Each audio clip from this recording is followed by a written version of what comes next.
respuestas. Mil gracias. Es cuanto, señor presidente. Gracias, diputada. Por favor, señor secretario, tiene que dar respuesta. Gracias, muy amable, diputada Beatriz Eugenia Yamamoto, gracias por sus preguntas. Empiezo de atrás para adelante. Afortunadamente quedó muy claro que el programa de apoyo a la masa y la tortilla que se venía ejecutando desde el año 2000, prácticamente fue 2009 que entra en operación. La administración del presidente Calderón enfrentó una circunstancia de incremento muy fuerte del precio del maíz y estableció un programa de apoyo a la harina de maíz con las dos principales productoras nacionales. Un programa que finalmente llevó más de 6,000 millones de pesos de subsidios para poder mantener estable el precio de la tortilla.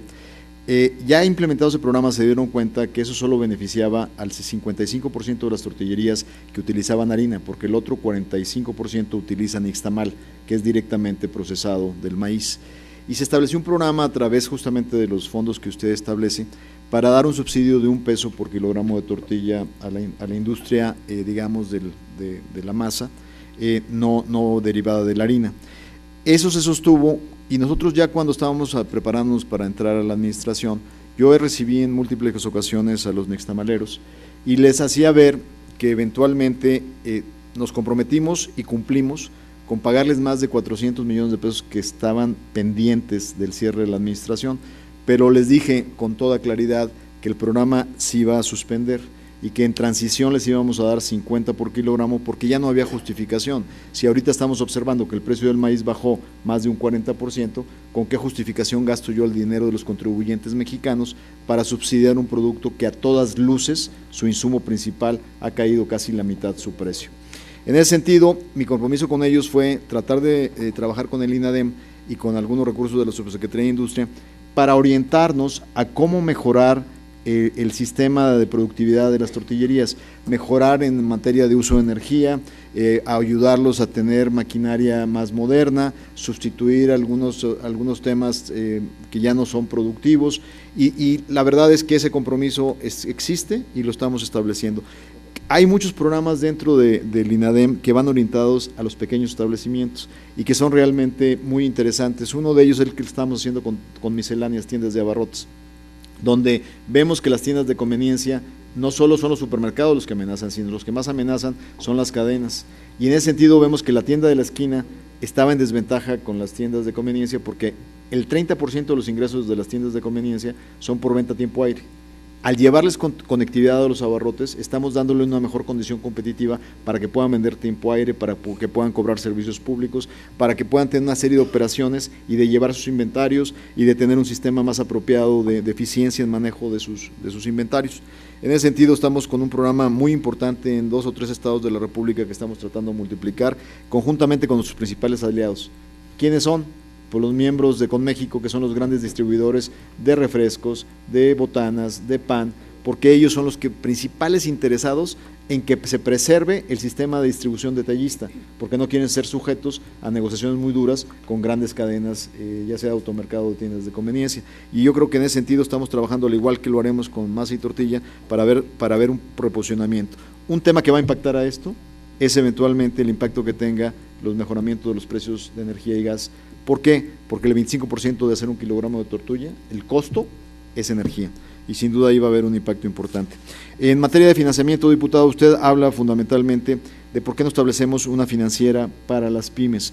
El mecanismo a través del cual venía trabajando el financiamiento es que el 40% de los recursos totales del fondo que ustedes autorizan se va directamente a la Nacional Financiera para respaldar fondos de garantía. Estos fondos nos permiten poder poner en subasta a los bancos comerciales quien dé la mejor tasa de bajar el recurso. Ha habido un avance y mejoría de tasas que eran del 12%, bajaron al 10%, ahorita estábamos aproximadamente en un 9% de tasa, con periodos de maduración dependiendo del crédito, si es capital de trabajo o es inversión, que puede ir entre 3 y 10 años de repago, con periodos de gracia en algunos casos para el inicio de repago. El problema que teníamos es que no se les exigía a los bancos que fueran nuevos usuarios de crédito, entonces les prestaban a los mismos de siempre y no se les exigía orientación estratégica para sectores productivos importantes. Eso lo cambiamos con Nacional Financiera para garantizar que el crédito llegue y que no se vaya solo a factoraje, para sustituir la falta de capacidad de a veces autoridades estatales de estarle pagando a tiempo a sus pymes y a las pequeñas y medianas empresas. Finalmente, en el caso específico de lo que usted observa es muy importante, y ahí me perdonarán que me exceda unos segundos, la evaluación específica del financiamiento por parte del World Economic Forum. Una parte importante, comparto con usted, que observábamos, y también lo observó al final la administración pasada, que había un problema de cobertura del 70% de la calificación que se hace por opinión empresarial, y muy pocos empresarios estaban llenando el cuestionario. Se hizo un gran esfuerzo por ampliar a un número importante de respuestas empresariales que son independientes. A la hora de ampliarlo, si usted tenía pocas respuestas y que generalmente se concentraban en grandes empresas mexicanas, pues son las que menos sufrían, porque tienen acceso a fuentes de financiamiento incluso internacional. Cuando se amplía la cobertura, se empiezan a incluir empresas medianas que sí tienen y enfrentan problemas de financiamiento. Y en este término, la medición es relativa, o sea, obviamente gran parte de esto que se explica está en función de cómo comparativamente también con avances de otros países caímos en esa evaluación. La buena noticia es que la reforma financiera que ustedes aprobaron justamente va orientada a transformar esta realidad y a poder mejorar las capacidades del sistema financiero de responder a la inclusión que el sector empresarial mexicano necesita. Muchas gracias, señor secretario. Tiene ahora la palabra para formar comentarios hasta por 3 minutos la diputada María Celia Urciel. Gracias, señor presidente. Gracias, diputado. Con su permiso, señor presidente. Doctor Ildefonso Guajardo Villarreal, buenas tardes. La Comisión de Economía de la Cámara de Diputados le da la bienvenida. Compañeras y compañeros legisladores y funcionarios del Gobierno federal que nos acompañan. Buenas tardes a todos. Sin duda, la competitividad del país debe de ser prioridad en la política económica que siga esta administración. Es indispensable revertir la tendencia que actualmente se tiene en la pérdida de competitividad. Posiblemente tardemos 2 años en recuperar la posición que teníamos en el año 2012, lo que significará perder 4 años en materia de competitividad. Al respecto, sabemos que para lograr una mayor competitividad requerimos de una política efectiva en competencia económica, y es de señalar que el Congreso de la Unión recientemente aprobó importantes reformas en esta materia. La reforma en telecomunicaciones y la reforma en competencia económica, mismas que tienen como principal objeto impulsar la economía y ampliar la competencia en todos los sectores, lo cual se traducirá en un mercado más amplio y en más empleos para los mexicanos. Y sobre todo, que los consumidores que tengan acceso a una gran variedad de bienes y servicios de calidad y a mejores precios. Y los pequeños y medianos empresarios a insumos competitivos e innovadores. En este sentido, las reformas en telecomunicaciones y competencia económica tienen también el objeto de garantizar al consumidor plena garantía en el respeto de sus derechos antes posibles en abusos, por lo que se estableció que la Procuraduría Federal del Consumidor será responsable de la inspección, vigilancia y sanción respecto de los precios máximos a los bienes y servicios que sean necesarios para la economía nacional o el consumo popular. Comprobar que los contratos de adhesión se establezcan penas razonables en caso de cancelación anticipada del contrato por parte del consumidor y de suspensión temporal del servicio por falta de pago. Verificar que los usuarios y consumidores puedan celebrar y cancelar los contratos de adhesión mediante mecanismos expeditos, incluidos los medios electrónicos, entre otros. Bajo este contexto, infórmenos qué avance tiene la Profeco respecto a las nuevas atribuciones que se dan en estas 2 leyes.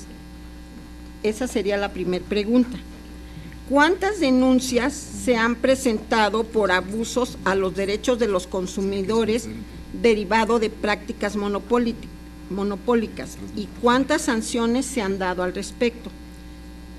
No queremos que estas importantes reformas sigan el mismo camino de la malograda miscelánea fiscal aprobado el año pasado por el partido en el poder y sus aliados. Queremos resultados tangibles y efectivos por el bien del país. Por sus respuestas, muchas gracias, y es cuanto, señor presidente.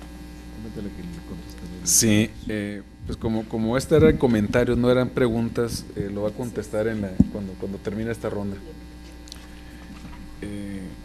Tiene el uso de la palabra ahora el diputado Noé Hernández González, hasta por 5 minutos. Gracias, señor presidente.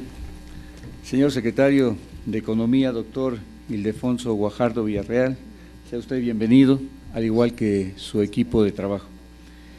Recientemente el señor presidente de la República, licenciado Enrique Peña Nieto, realizó la promulgación de las leyes secundarias de la reforma energética.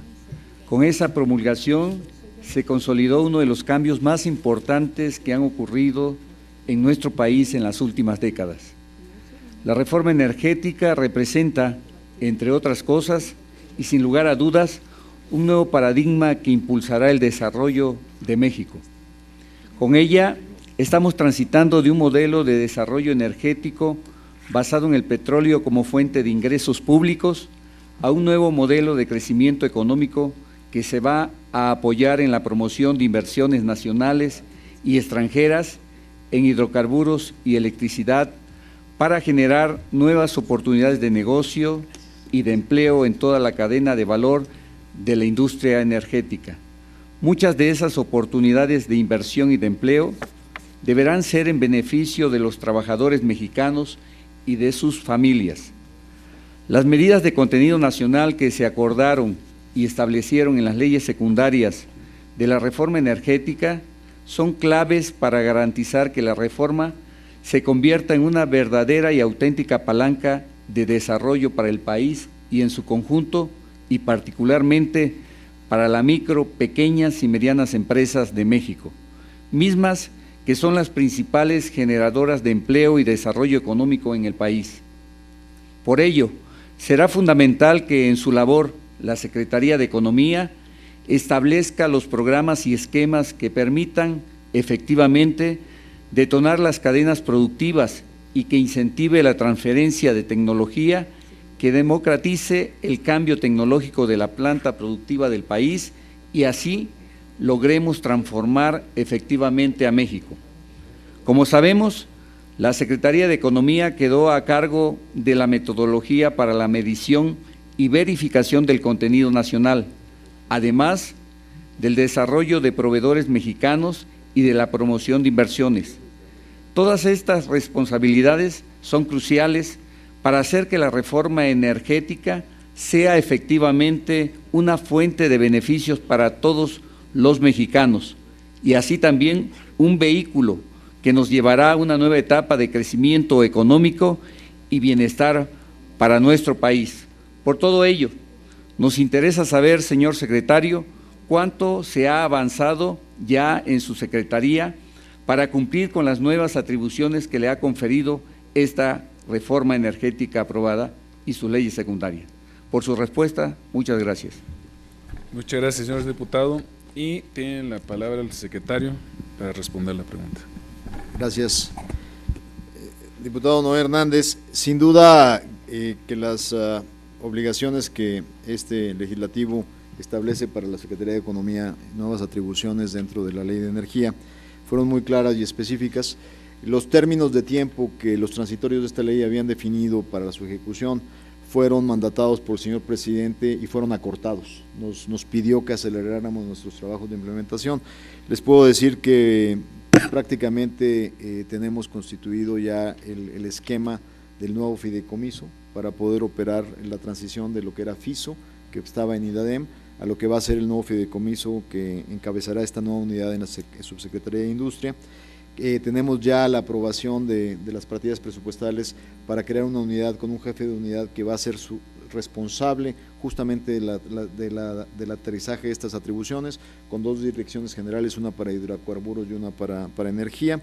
En este esquema logramos un acuerdo con Pemex para que la gente que tradicionalmente ha trabajado con ellos en materia de contenido va a estar trabajando físicamente con nosotros para, a partir de la obligación de lograr el 25% de arranque en el contenido nacional, nosotros tenemos la obligación no solo de determinarlo y de irlo mejorando año con año, sino también la obligación de verificarlo, que es uno de los temas fundamentales que serán los elementos que las comisiones necesiten para sancionar a aquellas empresas que no cumplan con este proceso. Es muy importante determinar que estas cifras, dependiendo del tipo de actividades, son compromisos que deben de cumplirse promediados. ¿Qué quiere decir esto? Que en algunas actividades específicas, por ejemplo en el tendido de gaseoductos, ahí pudiéramos irnos al 50, 60% por el contenido del tubo, por la empresa constructora que lo hace, etcétera, y en otras de mayor sofisticación, donde apenas estamos desarrollando las tecnologías, su contenido pueda ser por abajo 20%, en otros niveles. Pero lo que está obligado el sector es a que el 25% de toda la inversión lleve el objetivo del contenido nacional. Al mismo tiempo tenemos la responsabilidad del fomento de la inversión nacional y extranjera. En este momento estamos trabajando con el sector privado para construir el catálogo nacional de proveedores. Lo estamos haciendo en diferentes niveles de operación. Algunos de ustedes están enterados que estamos trabajando también con las autoridades estatales, algunos han constituido clústeres, para definir no solo quiénes actualmente proveen de las pequeñas y medianas del sistema, sino aquellos que tienen capacidades productivas que pueden ser convertibles para llegar a ser proveedores. Esto es un esquema muy importante porque hay una serie y una gama de servicios que nos pueden ayudar en ese contexto. Al mismo tiempo, digamos que dentro de este esquema de responsabilidades estamos trabajando hacia la constitución de los consejos, que implica tanto lo eléctrico como hidrocarburos y gas, donde existe la participación de una institución académica, organismos empresariales, el sector público, los presidentes de los organismos que ya el legislativo aprobó en su participación, que serán elementos reguladores y de consejo para justamente el seguimiento de políticas públicas del desarrollo de cadenas de valor. Si el señor diputado me lo permite, y aprovecho mi minuto 40 restante para poderle dar respuesta a la señora diputada María Celia Ursil, perdón, sobre su pregunta. Efectivamente, de conformidad con la Ley Federal de Telecomunicaciones y Radiodifusión que ustedes aprobaron, los concesionarios deben de registrar su modelo de contrato de adhesión ante la Profeco. Hasta el momento solo Telcel y Dish han hecho ese registro y los demás deben de obligadamente hacerlo en este proceso. Adicionalmente, los procesos de infracción de la ley a los cuales ustedes hacen referencia, hubo 461 procedimientos con un total de sanciones que van por la cantidad de casi 9 millones de pesos en lo que va del 2014, perdón, eso es 2013, en lo que va del 2014 llevamos procedimientos por sanciones hasta por 7 millones de pesos, justamente a infracciones a la ley como está reflejado. Hacerle un comentario que en términos de las quejas ingresadas en el sistema, en 2013 fueron 33,038, lo que va del año llevan 18,000 quejas, para un total de 51,740, eso solo es en el caso de una empresa, Nextel, que lleva el 22% de estas sanciones. Perdón por dar los nombres de las empresas, pero en un ejercicio de transparencia los tengo que hacer. Se han conciliado, perdóneme, el porcentaje es del 22% del total de esta empresa. Del caso de Yusacel es el 16% y del Telcel es el 14% del total de quejas. En ese orden van el más alto 3 es Nextel, Yusacel y Telcel. Y en ese sentido se ha logrado la conciliación en el 90% de las quejas, lo cual habla bien del proceso de conciliación. Decirle que según nuestros registros de Profeco, y le pido a la procuradora que me lo confirme, la principal queja es en servicios de telecomunicación, la segunda es eléctrico o al revés. Telecomunicaciones. Telefonía móvil. Telefonía móvil es el principal queja y la segunda es eléctrico. Comisión Federal de Electricidad. Y compartirle que en comisión acabamos de establecer por primera vez en la historia un grupo en el cual participa el fideicomiso en materia de ahorro de energía como tercero en discordia, para poder establecer la conciliación entre la empresa y la Procuraduría en Defensa de los Consumidores, que antiguamente estaba recargado en un solo lado y la Procuraduría y la misma comisión la hacía de juez y parte. Ahora establecimos un convenio que fue firmado con testimonio del secretario de Energía y un servidor para poder también defender a los consumidores en materia de energía eléctrica, dado que las dos principales causas de queja son telecomunicaciones y electricidad. Gracias, señor secretario. Y para formular sus comentarios hasta por 3 minutos, la diputada Elvia María Pérez Escalante. Gracias. Con su permiso, presidente, diputado, señor secretario Ildefonso Guajardo, bienvenido a su casa. Es un gusto compartir con usted de nuevo. El gobierno federal, en el marco del Pacto por México, promovió reformas claves para colocar al país en la ruta del desarrollo económico. Las reformas impulsadas por el presidente Enrique Peña Nieto, entre las que destacan las que aprobamos en materia financiera, hacendaria y social, energética y de telecomunicación, y la de competencia económica, ligadas directamente con la economía. Son pasos gigantes hacia un futuro con mayor progreso y crecimiento, y son muestra de la búsqueda del consenso del desarrollo y la fortaleza de nuestro país. Tenemos la seguridad que con la articulación entre estas reformas lograremos ver que los beneficios lleguen, por un lado, a las familias mexicanas y por otro, que se dé un verdadero desarrollo económico en nuestro país con finanzas fortalecidas. Señor secretario, las medidas que nos informa que ya han tomado en la Secretaría de Economía para cumplir con las responsabilidades que se le han asignado, nos muestra que hay una gran seriedad y compromiso de parte de todo el sector económico con la reforma energética. Como legisladores, estaremos al tanto de la creación de la unidad especializada que cumplirá con la nueva atribución que tiene la Secretaría en materia energética, ya que de acuerdo con la ley, corresponde a esta Cámara de Diputados realizar las acciones necesarias para proveer de recursos presupuestarios a dicha unidad. De parte de esta Comisión de Economía, hay un gran interés porque esta unidad especializada cuente con los recursos materiales y humanos que le permitan empezar a trabajar, ya que será la encargada de proponer la metodología para medir el contenido nacional en asignaciones y contratos de exploración y extracción y de verificar el cumplimiento de metas de estos. El gran reto es lograr que todos esos esfuerzos se concreten en oportunidades y beneficios para las micro, pequeñas y medianas empresas de todo el país. Para superar este reto, contamos con usted, señor secretario. Su labor va a ser fundamental para hacer que los beneficios de la reforma energética permeen hacia toda la economía nacional. Por su presencia, muchas gracias. Es cuanto, señor presidente. Muchas gracias, diputada. Tiene el uso de la palabra ahora hasta por 3 minutos el secretario para formular los comentarios generales de esta segunda ronda. Gracias, diputado presidente. Le agradezco a la diputada Elvia María Pérez Escalante sus comentarios. Y bueno, finalmente no me resta más que agradecerle a todos los miembros de la Comisión de Economía y a los diputados que integran otras comisiones que nos hicieron favor de participar el día de hoy, pues todas sus observaciones, comentarios y recomendaciones, y simplemente refrendar la felicitación por parte del gran esfuerzo que ustedes han hecho para lograr darle a este país el marco legal necesario para cambiar problemas estructurales que veníamos enfrentando por lo menos por los últimos 20 años. Habiendo compartido esta responsabilidad en otros momentos de ser legislador en 2 ocasiones, puedo recordar la frustración con la cual muchas legislaturas intentamos hacer cambios y nos quedamos a la mitad del camino, porque no había la voluntad política de poderlos procesar. Y esa voluntad política no viene de ningún partido político en especial, viene de una conciencia colectiva de todos los participantes en este proceso, de todas las fuerzas políticas en el compromiso con México.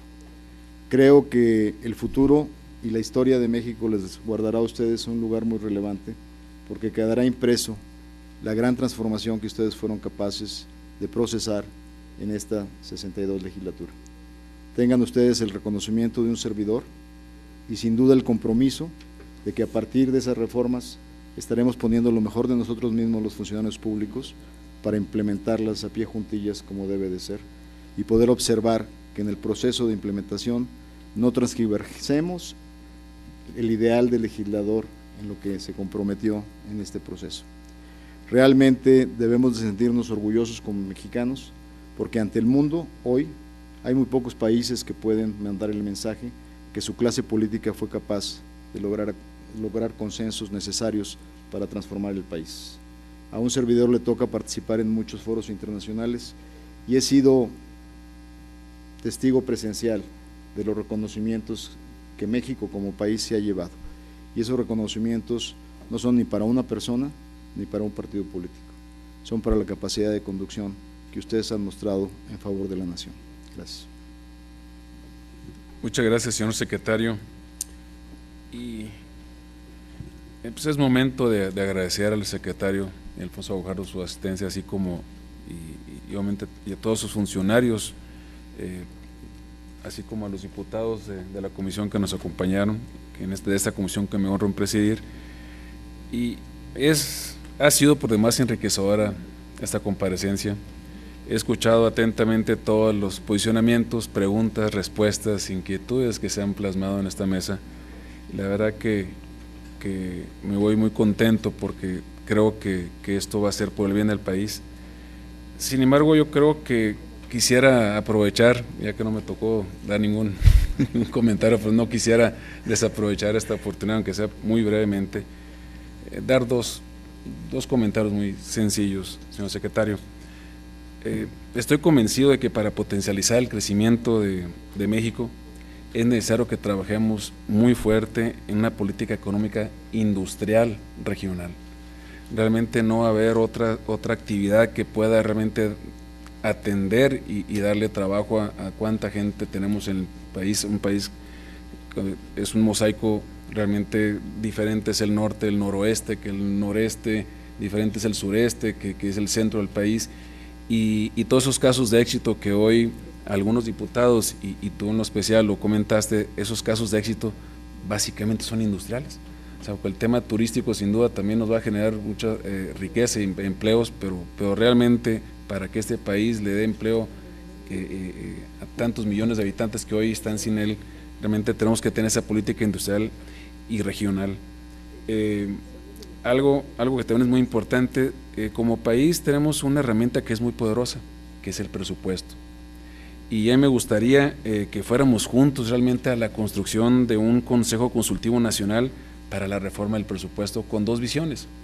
Una que tendría que ver para que realmente el presupuesto que se diera fuera realmente para atender los objetivos que como país nos hemos trazado. Porque platicamos y vemos que aquí de repente coincidimos a dónde queremos ir y de repente a lo mejor lo que no nos queda claro es cómo llegar, y el presupuesto sin duda es una herramienta muy poderosa que esto nos puede ayudar.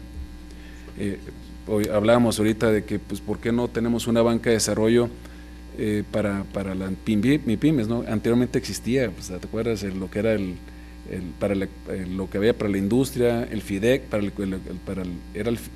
FIDEC era para los comerciantes y había el FOGAIN que era para la industria. Yo creo que sí hace falta una banca de desarrollo que tenga una cantidad de recursos disponibles y con una atención y dirección más personalizada. Y la otra visión para este Consejo Consultivo sería pues que tengamos una claridad en cómo se va a utilizar ese recurso y que exista esa supervisión para que la transparencia del recurso realmente nos dé el beneficio que estamos planteándonos todos.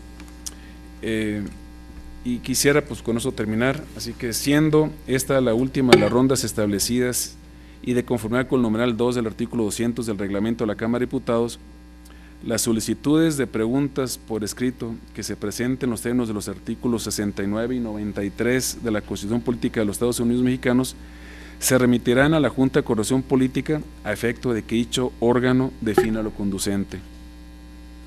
Asimismo, de conformidad con lo que establece el artículo 7º, numeral 5 de la Ley Orgánica del Congreso General de los Estados Unidos Mexicanos, La versión estenográfica de esta reunión será remitida al presidente de la República para su conocimiento. Agradecemos a todos su asistencia. Se levanta la reunión siendo las 2:50 del día 26 de septiembre de 2014.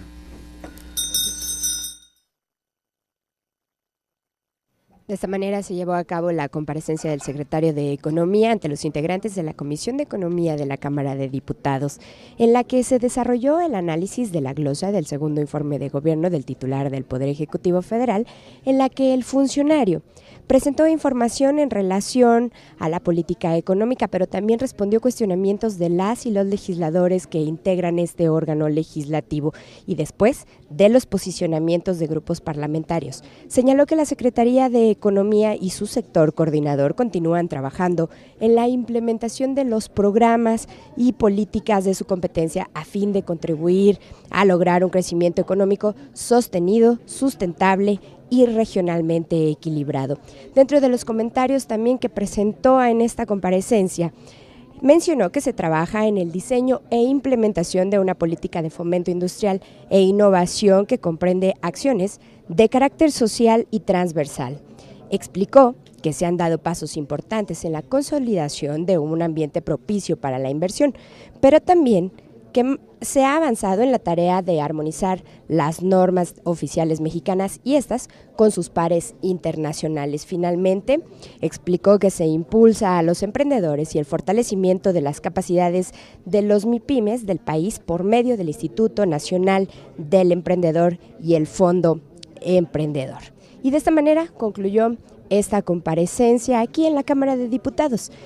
Sin embargo, aún hay más actividad legislativa, por ello lo invito a que continúe la programación del canal del Congreso, el canal de la Unión. Por lo pronto, yo me despido.